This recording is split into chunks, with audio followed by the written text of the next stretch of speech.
ಜನನೀ ಜನ್ಮಭೂಮಿಶ್ಚ ಸ್ವರ್ಗಾದಪಿ ಗರೀಯಸಿ. ಹೆತ್ತ ತಾಯಿ ಹೊತ್ತ ನಾಡು ಸ್ವರ್ಗಕ್ಕಿಂತಲೂ ಮಿಗಿಲು. ಮೊದಲು ಭಾರತಾಂಬೆಯನ್ನ ಮನದಲ್ಲಿ ಸ್ಮರಿಸುತ್ತಾ ವೇದಿಕೆ ಮೇಲೆ ಆಸೀನರಾದ ಸನ್ಮಾನ್ಯ ಅಧ್ಯಕ್ಷರೇ, ಮುಖ್ಯ ಅತಿಥಿಗಳೇ, ಗುರುವೃಂದವೇ ಹಾಗೂ ನನ್ನ ಎಲ್ಲ ಸಹೋದರ ಸಹೋದರಿಯರೇ, ಇಂದು ತಮಗೆಲ್ಲರಿಗೂ 78ನೇ ಸ್ವಾತಂತ್ರ್ಯೋತ್ಸವದ ಶುಭಾಶಯಗಳು.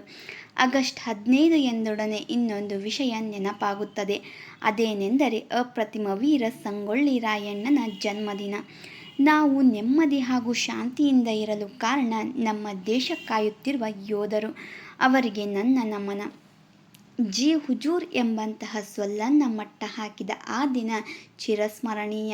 ಪರಕೀಯರ ದಬ್ಬಾಳಿಕೆಯಿಂದ ಮನನೊಂದು ಅಹೋರಾತ್ರಿ ಸ್ವಾತಂತ್ರ್ಯಕ್ಕಾಗಿ ಕಹಳೆಯನ್ನೂದಿದ ಆ ದಿನ ಅವಿಸ್ಮರಣೀಯ. ದೇಶಭಕ್ತರ ತ್ಯಾಗ ಬಲಿದಾನಗಳ ಪ್ರತೀಕವಾದ ಸ್ವಾತಂತ್ರ್ಯ ದಿನವು ಭಾರತದ ಇತಿಹಾಸದಲ್ಲೇ ಸುವರ್ಣಾಕ್ಷರಗಳಿಂದ ಬರೆದಿಡಲ್ಪಟ್ಟ ದಿನವಾಗಿದೆ. ಇಂದು ರಾಷ್ಟ್ರಧ್ವಜ, ರಾಷ್ಟ್ರಗೀತೆ, ದೇಶಾಭಿಮಾನ, ದೇಶಭಕ್ತಿಯನ್ನು ಕೊಂಡಾಡುವಂತಹ ದಿನವಾಗಿದೆ. ಭಾರತಕ್ಕೆ ಡಚ್ಚರು, ಪೋರ್ಚುಗೀಸರು, ಫ್ರೆಂಚರು, ಇಂಗ್ಲಿಷರು ಅನೇಕರು ವ್ಯಾಪಾರದ ಉದ್ದೇಶಕ್ಕೆಂದು ಬಂದು ಸುಮಾರು 400 ವರ್ಷಗಳ ಕಾಲ ಭಾರತೀಯರನ್ನಾಳಿದರು.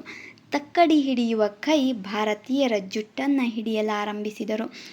ತಮಗೆ ಅನುಕೂಲವಾದ ಕಾಯ್ದೆ ಕಾನೂನು ತಂದರು. ನಮ್ಮ ದೇಶದ ಅನ್ನ ನೀರು ಸೇವಿಸಿ ನಮಗೆ ದೇಶದ್ರೋಹ ಮಾಡತೊಡಗಿದರು. ಇದರಿಂದ ಭಾರತೀಯರು ಸ್ವಾವಲಂಬನೆಗೆ ಮುಂದಾಗಿ ಹೋರಾಟ ಮಾಡತೊಡಗಿದರು. 1857ರ ಪ್ರಥಮ ಸ್ವಾತಂತ್ರ್ಯ ಸಂಗ್ರಾಮವು ಸ್ವಾತಂತ್ರ್ಯ ಹೋರಾಟಕ್ಕೆ ಮೆಟ್ಟಿಲಾಯಿತು, ನಾಂದಿಯಾಯಿತು. ಮಂದಗಾಮಿ ತೀವ್ರಗಾಮಿಗಳ ಉಗಮಗೊಂಡಿತು. 1885ರಲ್ಲಿ ರಾಷ್ಟ್ರೀಯ ಕಾಂಗ್ರೆಸ್ಸನ್ನು ಎ.ಒ. ಹ್ಯೂಮ್ ಅವರು ಸ್ಥಾಪಿಸಿದರು. ರಾಜಾರಾಮ್ ಮೋಹನ್ ರಾಯ್ ಅವರು ರಾಷ್ಟ್ರೀಯತೆ ಎಂಬ ಪರಿಕಲ್ಪನೆಯನ್ನು ಜನರಲ್ಲಿ ಮೂಡಿಸಿದರು. ಖಡ್ಗಕ್ಕಿಂತ ಲೇಖನಿ ಹರಿತ ಎಂಬಂತೆ ಅನೇಕ ಪತ್ರಿಕೆಗಳಲ್ಲಿ ರಾಷ್ಟ್ರೀಯತೆಯನ್ನು ಲೇಖಕರು ಬೆಳೆಸಿದರು. ದೇಶಕ್ಕಾಗಿ ತಮ್ಮ ರಕ್ತವನ್ನೇ ಭಾರತಾಂಬೆಗೆ ತರ್ಪಣ ಮಾಡಿದ ಅಸಂಖ್ಯಾತ ದೇಶಭಕ್ತರು ಧ್ರುವನಕ್ಷತ್ರಗಳಾಗಿದ್ದಾರೆ. ಅವರಲ್ಲಿ ಸರ್ದಾರ್ ವಲ್ಲಭಭಾಯಿ ಪಟೇಲ್, ಭಗತ್ ಸಿಂಗ್, ಸುಭಾಷ್ ಚಂದ್ರ ಬೋಸ್, ಸಾವರ್ಕರ್, ಸಂಗೊಳ್ಳಿ ರಾಯಣ್ಣ, ಚಂದ್ರಶೇಖರ್ ಆಜಾದ್, ಬಾಲ್ ಗಂಗಾಧರ್ ತಿಲಕ್. ತೊಟ್ಟಿಲನ್ನು ತೂಗುವ ಕೈ ದೇಶವನ್ನಾಳುತ್ತದೆ ಎಂಬಂತೆ ಅನೇಕ ಮಹಿಳೆಯರು ಸ್ವಾತಂತ್ರ್ಯಕ್ಕಾಗಿ ಹೋರಾಡಿದ್ದಾರೆ. ಕಿತ್ತೂರು ರಾಣಿ ಚೆನ್ನಮ್ಮ, ಬೆಳವಡಿ ಮಲ್ಲಮ್ಮ, ಝಾನ್ಸಿ ರಾಣಿ ಲಕ್ಷ್ಮೀಬಾಯಿ, ಸರೋಜಿನಿ ನಾಯ್ಡು. ಬ್ರಿಟಿಷರು ತಮ್ಮ ಒಡೆದು ಆಳುವ ನೀತಿಯಿಂದ ಡಿವೈಡ್ ಆ್ಯಂಡ್ ರೂಲ್ ಪಾಲಿಸಿ, ಬಂಗಾಳದ ವಿಭಜನೆಯಿಂದ ತಮ್ಮ ಬೇಳೆ ಬೇಯಿಸಿಕೊಂಡರು. ಸ್ವಾತಂತ್ರ್ಯಕ್ಕಾಗಿ ಗಾಂಧೀಜಿಯವರು ಅಸಹಕಾರ ಚಳುವಳಿ, ಉಪ್ಪಿನ ಸತ್ಯಾಗ್ರಹ ಹೀಗೆ ಅನೇಕ ಚಳುವಳಿಗಳನ್ನು ಮಾಡಿದರು. ಇವರ ಮಾರ್ಗದರ್ಶನದಲ್ಲೇ ಸ್ವಾತಂತ್ರ್ಯ ಹೋರಾಟಕ್ಕೆ ಒಂದು ತಿರುವು ಬಂದಿತು. ಮಾಡು ಇಲ್ಲವೇ ಮಡಿ, ಡೂ ಆರ್ ಡೈ ಎಂಬ ಕರೆ ಕೊಟ್ಟರು. ಸುಭಾಷ್ ಚಂದ್ರ ಬೋಸರು ಒಂದು ಹನಿ ರಕ್ತ ಕೊಡಿ ಸ್ವಾತಂತ್ರ್ಯ ಕೊಡಿಸುತ್ತೇನೆಂದರು. ಬಾಲ್ ಗಂಗಾಧರ್ ತಿಲಕರು ಸ್ವರಾಜ್ಯವೇ ನನ್ನ ಜನ್ಮಸಿದ್ಧ ಹಕ್ಕು, ಅದನ್ನು ನಾನು ಪಡೆದೇ ತೀರುತ್ತೇನೆಂದು ಘೋಷಿಸಿದರು. ಜಲಿಯನ್ ವಾಲಾಬಾಗ್ ಹತ್ಯಾಕಾಂಡವಂತಲೂ ಭಾರತೀಯರಲ್ಲಿ ಮತ್ತಷ್ಟು ಆಕ್ರೋಶವನ್ನುಂಟು ಮಾಡಿತು.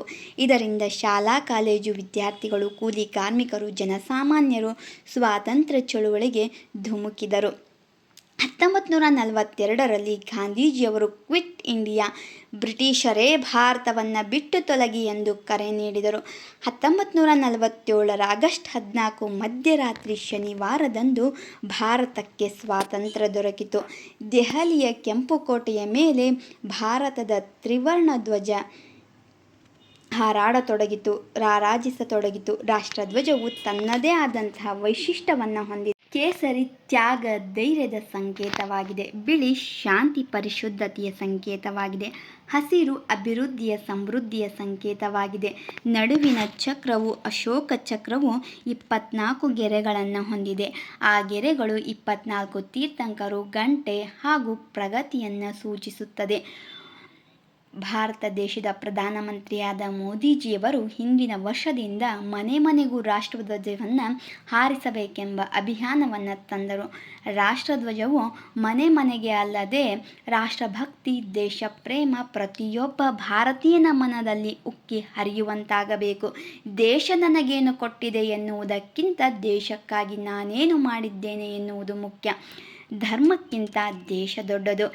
ಏಕೆಂದರೆ ಪ್ರತಿಯೊಬ್ಬರೂ ತಮ್ಮ ದೇಶದಲ್ಲಿರುವುದು ಆಯಾ ದೇಶದ ಆಯಾ ಧರ್ಮವನ್ನು ಅನುಸರಿಸಬೇಕಾಗುತ್ತದೆ. ನಮ್ಮ ರಾಷ್ಟ್ರಧ್ವಜವು ಆಕಾಶದ ಎತ್ತರಕ್ಕೆ ಹಾರಾಡಬೇಕು. ಇಡೀ ವಿಶ್ವವೇ ನಮ್ಮ ದೇಶದತ್ತ ತಿರುಗಿ ನೋಡುವಂತಾಗಬೇಕಾದರೆ ನಮ್ಮಲ್ಲಿಯ ಒಳಜಗಳ, ಕೋಮುಗಲಭೆ, ಭ್ರಷ್ಟಾಚಾರ, ಜಾತ್ಯತೀತತೆ ತೊಲಗಬೇಕು. ಗಾಂಧೀಜಿಯವರು ಹೇಳಿದ್ದರು, ಭಾರತಕ್ಕೆ ಯಾವಾಗ ಸ್ವಾತಂತ್ರ್ಯ ಸಿಗುತ್ತದೆ ಎಂದರೆ ಒಬ್ಬ ಒಂಟಿ ಮಹಿಳೆ ಮಧ್ಯರಾತ್ರಿ ನಿರ್ಭೀತಿಯಿಂದ ಓಡಾಡಿದಾಗ ಎಂದು. ರಾಮರಾಜ್ಯದ ಕನಸನ್ನು ಹೊಂದಿದ್ದರು. ಅತ್ಯಾಚಾರ ಮುಕ್ತ ರಾಷ್ಟ್ರವಾಗಬೇಕು ಮುಕ್ತವಾಗಬೇಕಾದರೆ ರಾಮರಾಜ್ಯವಾಗಬೇಕು ಎಂದು ನನ್ನ ಒಂದೆರಡು ಮಾತುಗಳಿಗೆ ಪುಟ್ಟ ವಿರಾಮ ನೀಡುತ್ತೇನೆ. ನಾವು ಭಾರತೀಯರು, ಭಾರತೀಯ ಎಂಬ ಹೆಮ್ಮೆ ಇರಲಿ ಎಂದು ಹೇಳುತ್ತಾ ನನ್ನ ಈ ಭಾಷಣವನ್ನು ಮುಗಿಸುತ್ತೇನೆ. ವಂದೇ ಮಾತರಂ. ಜೈ ಹಿಂದ್, ಜೈ ಭಾರತ್, ಬೋಲೋ ಭಾರತ್ ಮಾತಾ ಕಿ ಜೈ. ನನ್ನ ಈ ಒಂದು ಭಾಷಣ ಇಷ್ಟವಾದರೆ ಪ್ಲೀಸ್ ಲೈಕ್ ಮಾಡಿ, ಶೇರ್ ಮಾಡಿ, ಸಬ್ಸ್ಕ್ರೈಬ್ ಮಾಡಿ. ಧನ್ಯವಾದಗಳು.